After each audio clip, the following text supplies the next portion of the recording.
Hello, everybody. Hello. It is 5 past. We're going to get started today. Hey.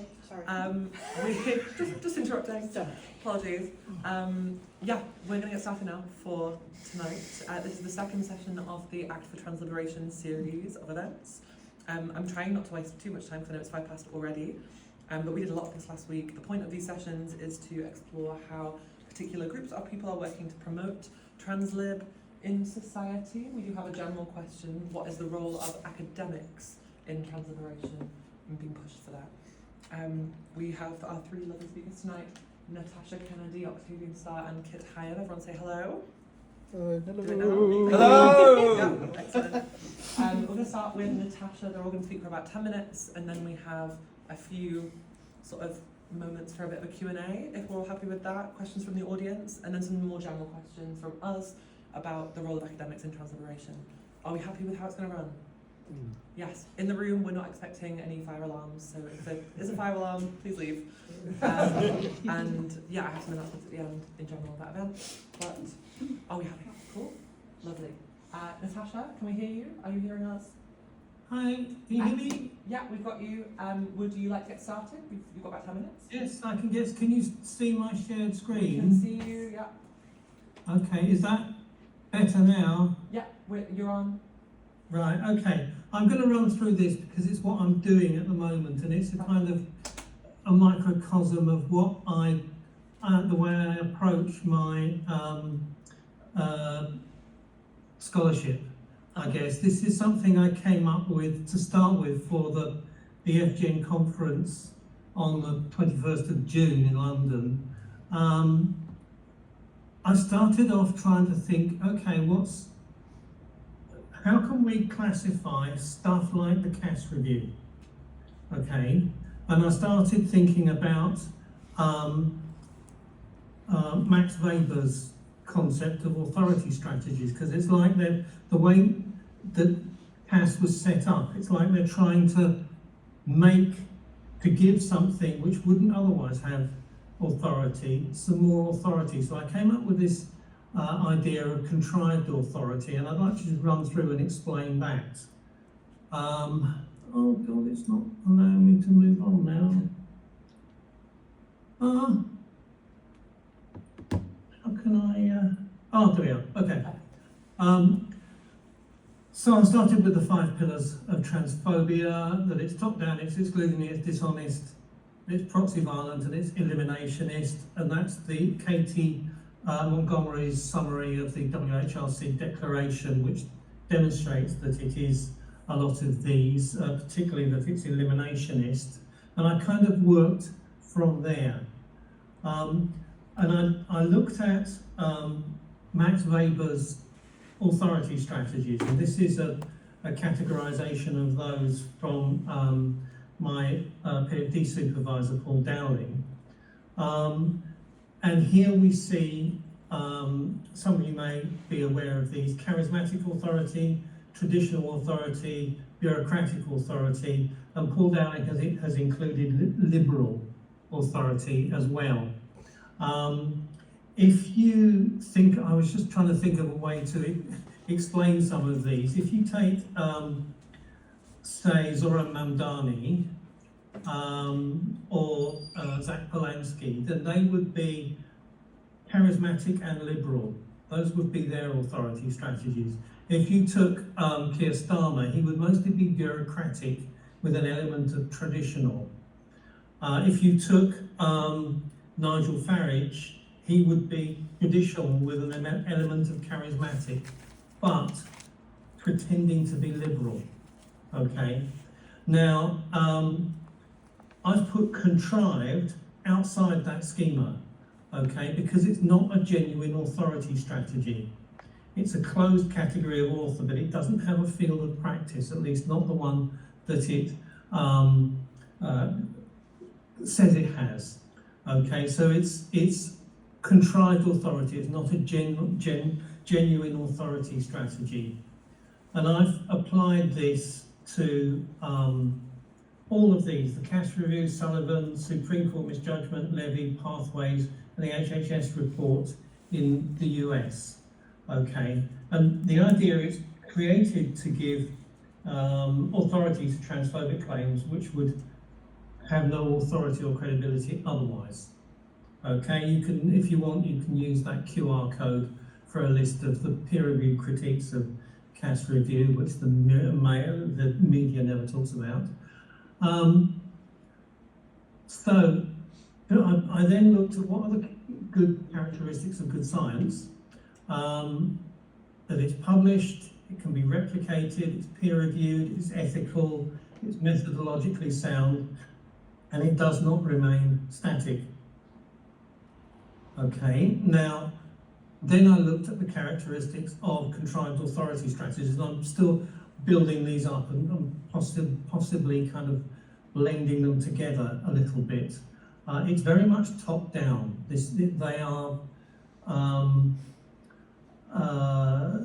They are put there by the elite, by political and social elite. They're exclusionary, deliberately excluding the people who they are about. When I say exclusionary, I mean excluding from the places where decisions are made.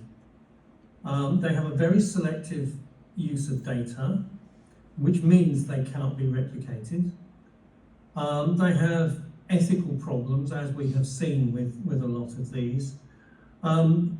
They involve a lot of epistemic injustice of both testimonial and hermeneutic kinds.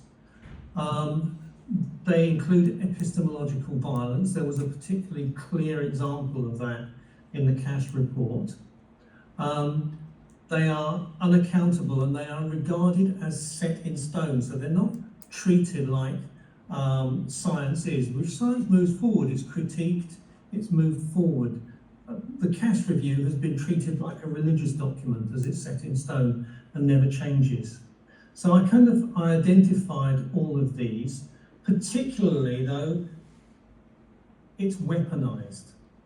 The whole point of contrived authority actions is that they are weaponized, and particularly here weaponized against trans people. So how are they weaponized? Power without responsibility to conceal intent, pretexts for transphobic policies. So the government wants to implement anti-trans measures but wants to avoid responsibility. It becomes a focus for the media to distract from other sources, from proper evidential sources. As I said, it's treated like a religious document, and it's about having establishment power kept unaccountable. I'm just going to briefly mention epistemic injustice. I assume people here understand that testimonial means that your testimony, what you say, is treated less favourably or not listened to at all because of who you are, which is very much the case with CAS. Hermeneutic epistemic injustice is where interpretations of the data are unavailable, largely often because of testimonial epistemic injustice. Very much in evidence in CAS, epistemological violence. There was one part where she was interviewing someone, I think in Scotland, and they said, well, we don't need to have every single thing. Some people don't need to have every single piece of gender surgery, gender health care. It's quite common, isn't it, for example, for trans men to have top surgery only, for example. That's what this interviewee was saying. CAS reinterpreted that as saying, well, you don't have to have surgery to be trans, which is true, but it's not in the context. It is a misinterpretation of data, and it's often misused against marginalised groups. So there are abusive data collection practices that we're seeing in the Pathways study. There's a failure to identify transphobia, as Cal Horton has shown, and there's also an element of cis supremacy. Now, what this means is that what's happened is that the source of transphobic disinformation started off 10 years or so ago with hate groups. It's then moved to the principal source from hate groups. Now it's moved from there to mainstream media. Now the principal source is coming from official state sources, and that's quite an important position. Quick bit about cis supremacy, which is involved in all of that, maintaining the myth that being cis confers an inherent advantage, and that kind of underpins all of this. So it's social and cultural action that does all of this, that puts this kind of cis supremacy together. All supremacies are about social, political, cultural action, not actual inherent superiority. Okay, it's this action to make certain people appear more superior, which is underlines all of this in terms of outcomes for young trans people. I'm going to finish now a quick summary of what I've been studying, I guess, and come to think about. So if the establishment needs to deploy pseudoscience, unaccountable and exclusionary establishment power, extreme top-down legal measures, hermetic exclusion from the media of trans people, industrial-scale wall-to-wall disinformation propaganda and intense fear-mongering while deploying contrived authority actions to conceal its oppressive and harmful intent, then it cannot be worth defending. So if the myth of immutable binary biological sex, IBBS, and any connection with IBS is purely intentional, requires such extreme and intense measures to protect it. It needs top-down power to deploy such intense political dishonesty and perception and deception. The government needs to deploy excessive state oppression to prop it up.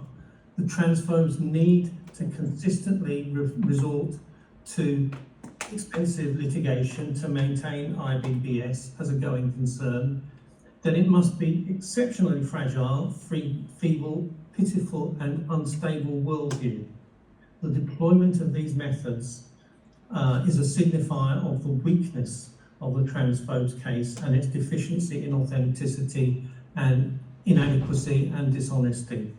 And that is the end. I'm just going to see if I can turn the sharing off. That's kind of where I am at the moment. I've got, literally in the last couple of days since I put that slide together, I've sort of come up with other things to talk about with that, and I think it's particularly useful because we're seeing in the United States, we're seeing contrived authority now being deployed against the use of vaccines. The autism and vaccine story is now going alongside the HHS study, their equivalent of CAS. So I think it's something we're going to see more of, but it's something that originated from trans studies, but it's something which can apply to other areas as well. Does that all make sense? Fabulous, thank you so much. Get on incredibly dense, and I know I have a lot of questions, but we're going to move on to the rest of the presentations and then we'll take questions at the end if that's all right. We have Kit Hyam to have 10 minutes. Cool. Hi folks.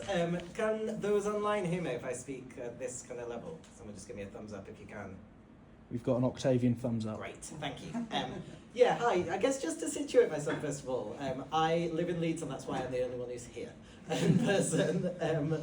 I'm actually really an ex-academic. I would say that the work that I do is not unacademic work, but I don't work in academia anymore. I did my PhD here and then spent 5 years working in academia, but I'm now a freelance writer, trans awareness educator, and kind of heritage public history consultant. So I find it much more fun to write history for the public than I do for academics. And so I want to talk about trans history, and particularly the 3 reasons that I think understanding trans history is a necessary aspect of trans liberation. The first one of those is the importance of uncited historical rhetoric to contemporary transphobia. And this takes several forms, some of which intersect with what Natasha's been talking about. So one of the forms it takes is the framing of transness as a new trend or a new threat. And I would say we've moved from new trend to new threat over the past about 8 years. New trend was a framing that was primarily, this is trivial, this is silly, this is not to be taken seriously. New threat is darker because that discourse enables state actors and anti-trans activists to claim that new laws and new measures are needed because transness is presenting a new threat in society in a way it didn't previously. And so that's why we get bathroom bans, for example. That is the idea that there are more trans people, therefore there is a new threat that we need to make laws against. So that is a historical claim. There were not as many trans people in the past as they were now. They are more visible, they are acting differently. Another form this takes is the framing of transness as a deviation from the way we've always done things. A really clear example of this is one of the anti-trans executive order that we saw Trump issue during his first days in office. The language he specifically used in that executive order was restoring biological truth. The idea that there was a kind of biological truth that we used to have. Trans people have disrupted it. We need to go back to the old way of doing things. So again, this is a historical claim. And then a third is the use of uncited historical rhetoric, specifically in anti-trans children discourse. And this is where the Cass review that Natasha has been talking about comes in. The Cass review contains various historical claims, and none of them make recourse to, or none of them cite any actual historical scholarship. So it claims, for example, I'll quote, "For many centuries, transgender people have been predominantly trans females, commonly presenting in adulthood. So in history, there were not very many trans men and there were not very many trans children." That sentence has no footnotes. There's no sense in the Cass review that trans history is something that is a field of scholarship that would require a footnote, that requires kind of to be taken seriously enough to cite evidence. It's just kind of received wisdom. It is just, one kind of prominent trans health scholar who some of you know, but I won't name, said to me in the days after the Cass report came out, the really troubling thing about the Cass report is it's just vibes. And it is, and like the way that it approaches history is just vibes based. And so that sentence about what trans people have been like for many centuries, that comes midway through a section called Possible Factors Influencing the Change in Patient Profile. And that title takes for granted there has been a change in the profile of trans patients, again, without historical evidence cited to actually prove that claim. But it's a historical claim that has led to really devastating results, as Natasha's work on what is happening to trans kids in the aftermath of Cass has shown. So that is the first reason I think trans history is essential. The second is that understanding history can help us to undermine transnormativity. Some of you will feel really familiar with what transnormativity is, but I'm going to explain it anyway. Really simply put, transnormativity is the idea that there is or the framework really, that props up the idea that there is a normal way to be trans and it is better than others or makes you more trans than others. So the normal way to be trans being knowing you're trans from a very young age and conforming to binary gender stereotypes, which includes heterosexuality, and having a stable sense of gender rather than a fluid one. So those are all aspects of transnormativity. And it is reinforced by institutions like medicine, the media, the gender recognition panel. If you heard, for example, there was a case recently of a trans man who had to take the gender recognition panel to court because he was denied a gender recognition certificate because he was trying to conceive a child. So they thought that he wasn't living as male sufficiently because he was trying to conceive a child. That was an instance of transnormativity in kind of state action. So understanding trans history can help us to understand and thereby dismantle transnormativity, because transnormativity is basically 1950s diagnostic criteria. It's the 1950s gender clinics, the first kind of modern gender clinics that the ones we have now are descended from in the US and the UK, rather than the early ones in Germany, which operated a bit differently but were dismantled by the Nazis. Those gender clinics were founded and the historian Beans Velocci has shown this in lots more detail, they were founded on the fear that they would accidentally allow someone to transition who would later regret it, and that those people would take legal action. And so that included people who weren't like sufficiently sure that they're trans, but also people who they thought wouldn't be happy living a trans life, so people who they didn't think would pass well, or people for whom transitioning was quote unquote make them gay, and so then they would not have a happy life as a result of that in the 50s. It was also, of course, founded on kind of 1950s white gender roles. There was not an external foundation for coming up with those criteria for what made someone diagnosably trans. There was not any evidence base used. It was simply, again, vibes. And the vibes of the clinicians involved and the biases that they had and the specific kind of society that they were hoping to integrate people into post-transition. But those criteria then became self-reinforcing because trans people learned what they had to say in order to access healthcare, and then they just said them, and then the clinicians went, wow, everybody says this, it really must be true. So when we understand this history, we can understand why transnormativity is not an objective perspective. It comes out of a specific historical context, and knowing that specific historical context and how it shaped it is essential to challenging it. And then the third reason I think history is important to trans liberation, and this is really kind of what my work focuses on in detail, is that transnormativity also influences the way we look for trans history, and so we need new historical methodologies to escape that. So if we're getting all these uncited historical claims that say there were not trans people in the past, or there were, mostly trans women in the past who weren't children ever, then we need to do trans history well in order to challenge those claims. But we need to think about how we approach that methodologically, because for many years when historians have looked for trans history, they have assumed what they are looking for is trans people in history, and so they have approached the past with that diagnostic framework in mind. Can we diagnose these historical figures according to our contemporary diagnostic criteria? Very rarely can you do that, for a variety of reasons, including that we understand gender today completely differently from the way we understood it, even 50 years ago. That means they don't find many people. That actually props up the idea that trans people are a new invention, or there are way more of us now. And what I argued in my last book, Before We Were Trans, is that looking for trans history can be different from looking for trans people in history. So if we think about those historically based transphobic claims, like the claim that defining people by their sex assigned at birth is restoring biological truth, what do we actually need to know to undermine that claim? We don't need examples of people who tick all the diagnostic trans boxes. What we need is evidence that biology has not always been thought of as the truth of manhood or womanhood. That's the evidence we need to undermine that claim.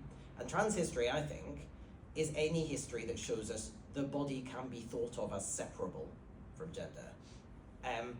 To give one quick example, so at the start of my last book, I describe a 19th century court case of a person called John Sullivan who is caught walking down the street wearing women's clothes in the 19th century. And we have very little information about John's motivations for doing that, but I suggest we could interpret this in several different ways. So maybe this is a person wearing a dress, still feeling totally masculine. That's interesting. That shows us Victorian ideals of masculinity were much more open to challenge than we might expect. Or we interpret John as a man who put on a dress and then felt a bit more feminine as a result, and that shows that femininity and masculinity aren't tied to bodies in Victorian England. Or we could interpret John as someone who felt like a man without the dress, but felt more like a woman when they put the dress on. And this is getting into the realms of the body being separable from gender. Or we could interpret them as someone who actually always identified as a woman and was expressing that by wearing the dress.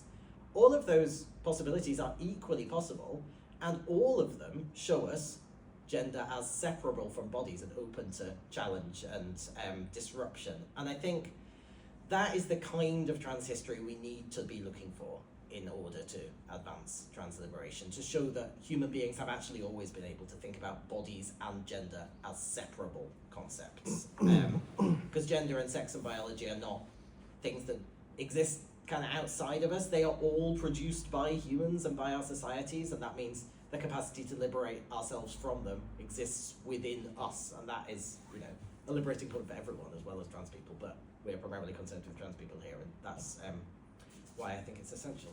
That's my case for history. There you go. fascinating. Some really interesting about my area as well, so I have a lot of questions. Again, we're moving on to Octavian. Can you hear us, Octavian? Yes, I can. Can you hear me okay? Stunning. Are you ready to get going, yeah? Yeah, totally. I don't have a PowerPoint, so. No problem. So yeah, thank you for having me, and it's been really interesting listening to everyone. And yeah, I feel like I'm not a regular day-to-day academic, so I feel quite humbled to be here. I have a lot of crossovers, so I'll go into that. So my name is Octavian Starr, my pronouns are he and him, and I wear a lot of hats. So one of those hats is I studied youth work and community art at Goldsmiths, so Natasha knows that very well. Yes. I think through that experience, I also started doing guest lecturing on the youth work course a couple years later after I graduated. And kind of the reason why I started guest lecturing is because there was literally no LGBT intersectional education in that course at all. It all came from me when I was on it, and then I said, hey, you know, I'm a trainer outside of this, and you know, I'm doing a lot of intersection work as a youth worker and as a support worker in these spaces. I think that I could teach a lecture on this in the course. And so I started doing that for many years, and now I've done it at different universities. And I also am a trainer in the chair of GIRES, which is the Gender Identity Research and Education Society. I'll talk a little bit more about what GIRES is doing and why that's relevant to this today. And I think through all of this and being a support worker in supported accommodation with homeless LGBTQ youth for over a decade, which I've kind of stepped away from that now and moving towards mentoring and coaching and training with my own business. I've kind of realized that my main path is using education, history, and research to compassionately help people get where they need to be, whether that be training businesses or training small groups or working with charities or, you know, coaching. I do professional coaching for people, but also, you know, working with other trans people in the community to kind of help them get where they need to be for different reasons. I have a huge passion for working with young people, and so I am the founder of Trans Secret Santa. I don't know if a lot of people know about that. We'll talk about that in a minute. Is a project where I literally just raise a bunch of money, buy a bunch of presents, mostly from trans creatives, and then send them to trans youth 25 and under. So that project has also really kind of intersected my work in educating people that trans liberation isn't just about talking about all the bad stuff that's happening, but also talking about how we nurture and take care of each other and ourselves. I think my reasoning for wanting to start that project was because of Trans Santa in the UK, or the US, sorry, and I don't want to diminish the fact that they came up with this idea. But they do it a bit differently, kind of based on Instagram, and it's a different project. But the kind of sense of realizing that we all need a bit of joy, we all need a bit of solidarity, and that really came from, you know, doing all the training, working in academics, working in like realizing how structurally trans things are just trans people, trans subjects, the intersections of talking about LGBT people in general just is not included. Like when I was talking about working at Goldsmiths, they always gave me a separate lecture. And I said, you know, what would be really cool, and I think more useful, is if you intersected all the different lectures you had to be inclusive of LGBTQ research with all of the subjects that you absolutely could do, instead of having a separate lecture one time a year. So, but that has never really been something that I've been able to accomplish with that group. And I think it is really important to recognize that. I think in terms of academics, that's one thing that I notice is that I think there's a huge fear because of, I think, lack of knowledge from a lot of academics to bring kind of the intersecting knowledge into generalized subject matter, right? Because they're afraid they're gonna do it wrong, they're not gonna know about it, they don't have the right know-how, and instead of reaching out to people that can help them do that, they just don't.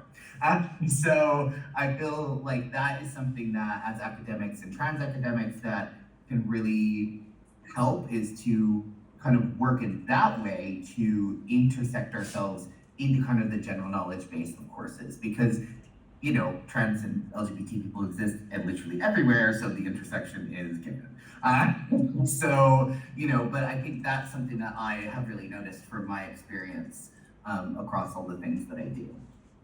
And one thing that we're doing at Gyres, and Helen, do you want to raise your hand for a second? Helen's in the room. So Helen's live, for those of you that are there. Helen is one of the volunteers at Gyres and is helping us put together something called the Research Hub. So for those of you who don't know what Gyres does, it's been around for a very long time, and we've always kind of had a basis in research, collecting research, working with researchers, being part of research, etc., helping sponsor research when we can.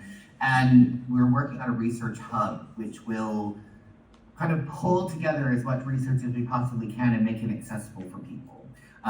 Create a hub where people can get the kind of snippets of things that are hard to get or hard to access.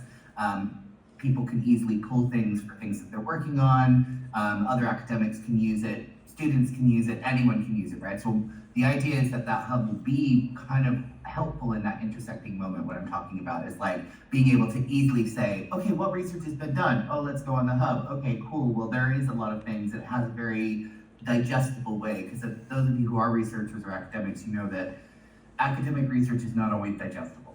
And that's another barrier, I think, to talking to people outside of those spaces, because when I try to digest research when I'm training people, I have to make it very simple. I have to create, and not to say people need like simplicity, it's just that you all know if you're in academics, academic language is specific. It's its own language, it's its own syntax, it's written in a very specific way.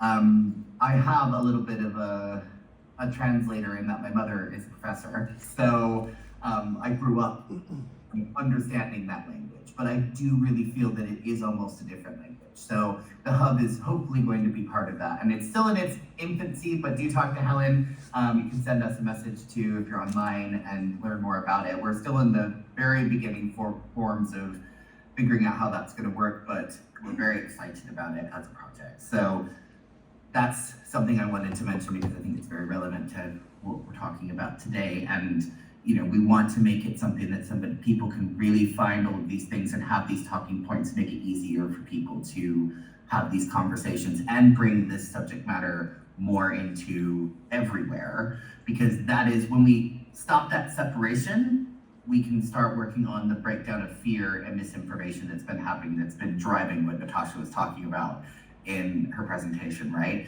Because when we stop that separation, that's when we're able to start really having a conversation of being like, well, you can't separate us out anymore because we're not separate. So let's start having a conversation about how we work together, right? But because the media and political and the way that all of this has been structured, the way Natasha is talking about, is that we are so separate right now that it's hard for people to understand how that's been working, right? And how they understand, right? Everything's become so garbled. I did a training recently where somebody thanked me for helping her realize that not all trans people look like RuPaul's Drag Race. It was not meaning to be rude. She was coming from a place of honesty. This was a nurse in a hospital last year. So, somebody who is lovely, very well educated, not coming from a bad place, but I think she realized in that moment that she had been told a lot of things that were untrue and had made a lot of assumptions because she has no access to anything else. And that's why we really need to work with those intersections and really integrating all of this knowledge everywhere, that so people actually have real information to be able to digest that. I'm being very mindful of my time, sorry. Real quickly with the Trans Secret Center project, I explained that, please visit that. Please visit Gyres if you are interested in any of the stuff there. And I want everyone to kind of really think about how you and what you do, whether you're a student or a researcher, what are the contacts that you have? What are the main questions that people come to you with in terms of their knowledge of trans people and their do they have access to other people in a way that can give them that access to more of an intersection, and how you would challenge people outside to bring trans history and knowledge into the kind of general database of whatever you're doing, right? Because that's kind of what I think is going to really pull things forward, and what I found makes the biggest impact in the things that I do. Lovely. I hope that is useful. Yes, that was amazing. Thank you so much. There's a lot of interesting connections, I think, between all the speakers. We're going to move on to asking questions of the audience. So if I can open it up to the audience right now, general Q&A, you can direct them at all of our participants or just one if you have something specific. We can get started. So you have questions from the audience, or I have a bunch of things I can ask because I have a million things. Yeah. Sorry, to Natasha, with your little table where it's got closed and open on the, field of practice and was it point of authority? Mm-hmm. Can you clarify what closed and open means in that context? Just because I feel I was missing that step of information. Apologies. Yes, okay. Hang on, I'll see if I can put that up again on, I can do share screen to make it a little bit easier.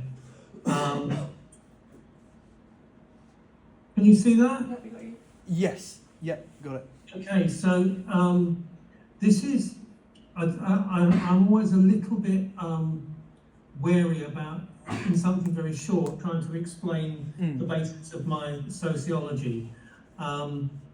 It's a bit like the history, the way looking at history was talked about here, in that my sociology isn't about queer subjects, particularly. It's a sociology in which the methodology, the method, is queer. Okay, it's about queering the data, looking at the data from different perspectives. It's called social activity method, which won't help you by Googling it, because all the explanations are really, really difficult, and I've tried to simplify them for a book I'm doing, and it's not easy.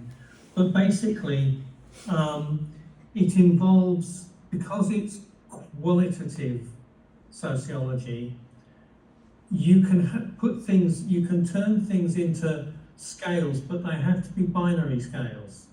Okay, now I know binary can be a bit of a no-no, and it's not ideal, but because it's qualitative, you could then put two binary scales together. You are using binaries to break down binaries. Okay, so the field practice is the area that you are operating in, and it can either be an open field of practice where anybody is able to take part, or a closed field of practice where there's only specific people can take part.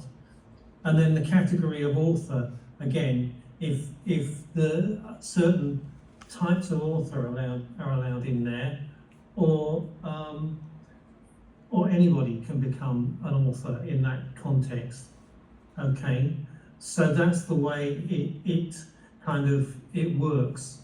The problem with having, say, an intermediate category in there, you've probably seen some of these ones where they've got 3 along the top and 3 along the side and things like that.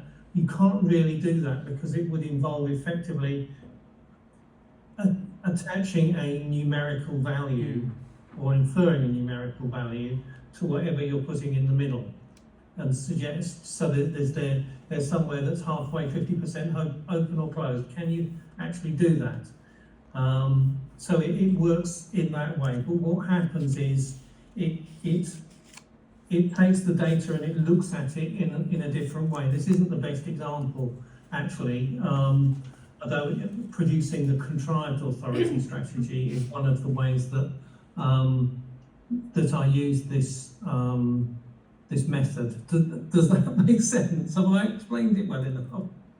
It's gotten the what I needed to get out of like what was meant by field of practice and category of author, so I was able to. Yeah, it's made it a bit easier to understand. Thank you very much, Doctor. Oh, thank you. Next question. Yeah. So I guess mine is almost a bit of a challenge. Yeah. Given that I was previously talking at the activist talk, I'm always about how can we take the knowledge that we've got and how can we make it work for transliberation. Mm-hmm. So I guess I want to ask all three of you individually, how would you recommend, I know Natasha you already do a lot of this stuff already, but either working as an academic or working within academic spaces, what would you say are the important things or pieces of advice you could give to people to say how can they do either what they're doing or working in the spaces they're working in order to better work towards transliberation? Does that make sense? Do we want to start in the room and then go online? Yeah. Sure. Yeah, I have several thoughts. I mean, in one sense, this is one of the reasons I stopped being an academic, because certainly working in public history enables you to have a more direct impact. But I think I want to say a couple of things to an academic audience in that sense. One is that there is a real need for actual evidence-based work on trans rights, and that's invaluable, and that is the kind of thing that can only be done with academic rigor and care. And then work with people who have expertise in communicating that to the public to get your work out there, but doing the work in an academic way is really essential to get past kind of vibes-based working and contrived authority, as Natasha's been saying. I think something else is collaboration with those who are doing public and activist work, but not in the way that is incentivized in academia, because the kind of collaboration that's incentivized in academia is always very measurable outputs, academic-led, academics hold the budgets, research questions are designed by academics and then the activists are brought in to kind of bolster that. And I think as much as possible, within whatever role an individual is in academia, it's really important to use whatever space you have to not be outcomes driven and to instead listen to what it is that activists need and fit yourself around that, even if that is not what your head of department wants you to do. Yeah. Okay, lovely. If you have anything to add, can we move to Natasha online? I mean, this is something I've been thinking about recently.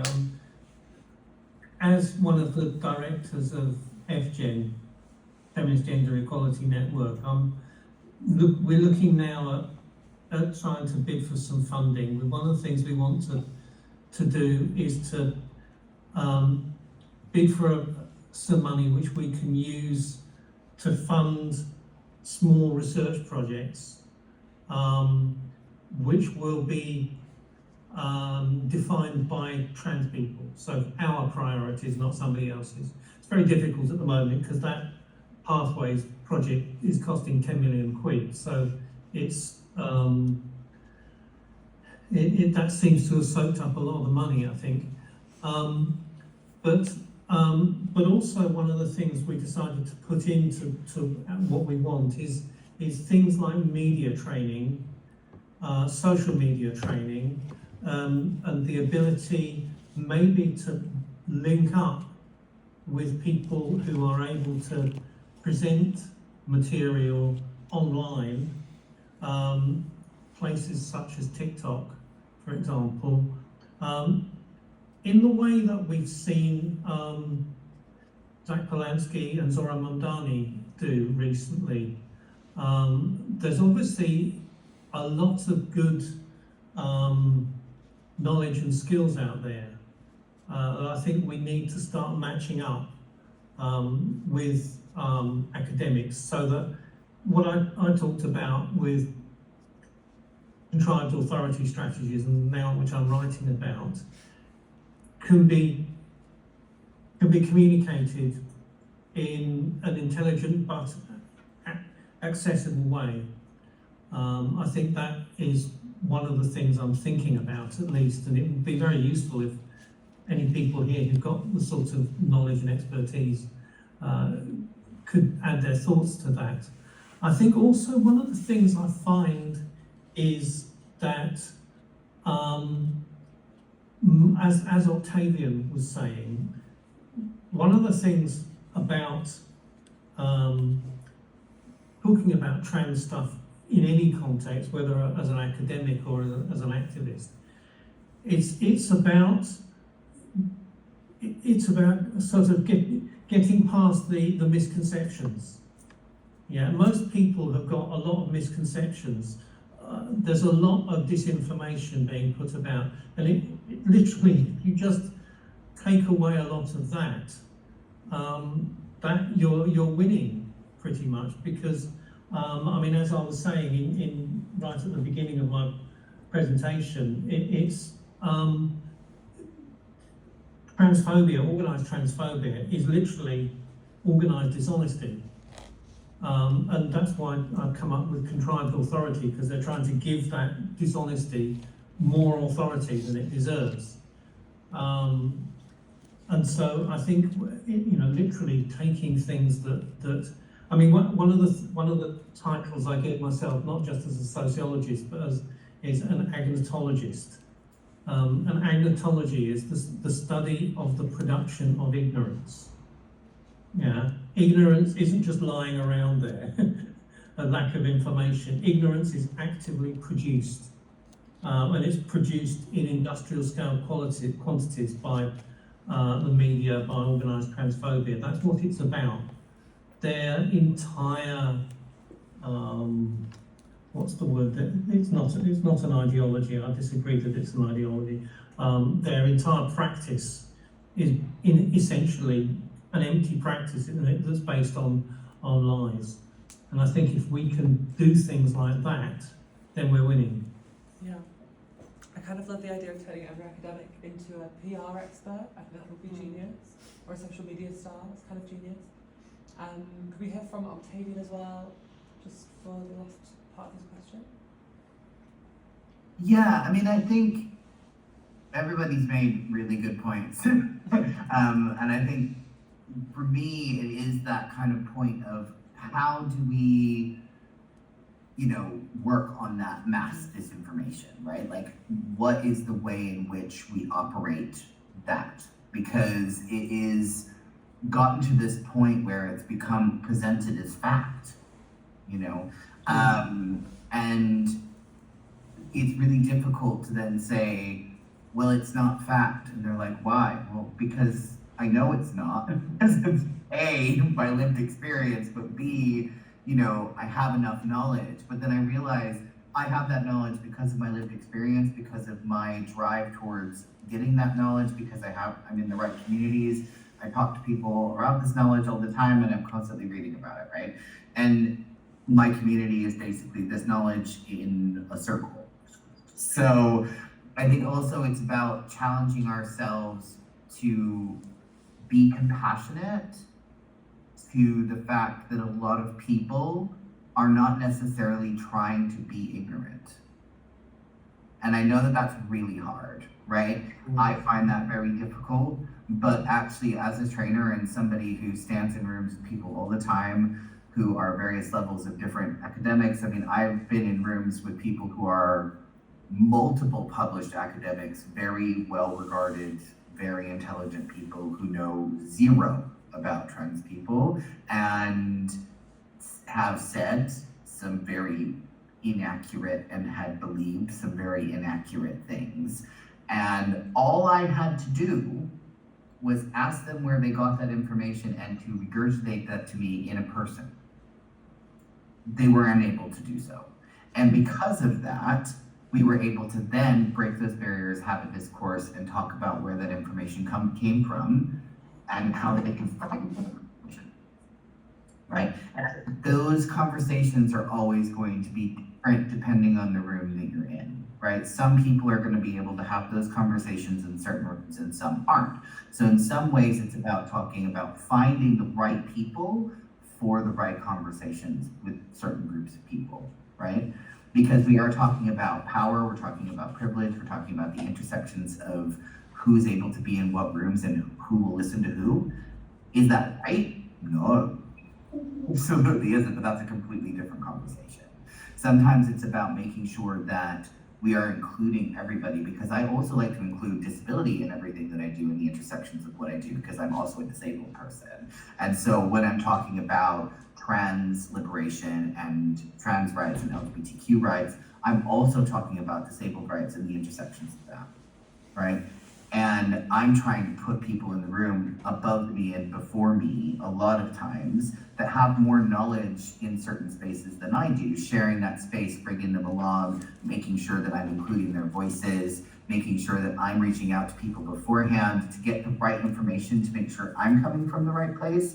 And so when I'm having those conversations, they are actually being able to get into people, right?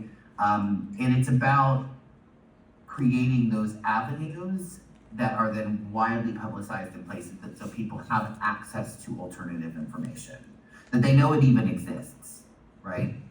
And that I think is something that we're all working towards in a lot of different ways here. So yeah, I mean, I think that's a big way forward.